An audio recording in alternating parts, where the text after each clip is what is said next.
The topic is the future of federal education policy.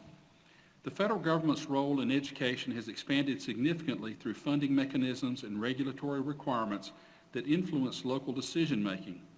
At the same time, there are active efforts at the executive level to eliminate or significantly reduce the role of the U.S. Department of Education and return greater control to states and local communities.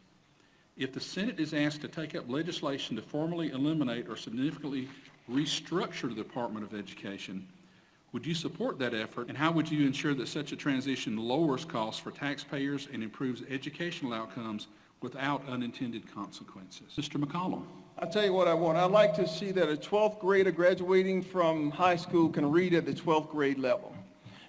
Those are the fundamentals of our education system, and it's broken. It's another thing that's why every now and then it's good to not have a politician. It's good to have someone who's actually in the communities and working and can understand and see how the school systems are really working. I believe that if senators got out and congressional reps got out and actually visited the communities, they could see this. And I'm glad that yes, we didn't have this education at the strategic level of governance until Jimmy Carter created this, and I believe it needs to be relegated to the states.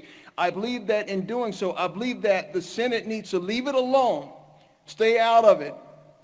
Often the senators get involved and stick their hands in things where it don't belong. Allow the states to take this, make a determination on how we can increase competition in schooling and make schools available for the best, with meritocracy being the #1 way that we govern our schools.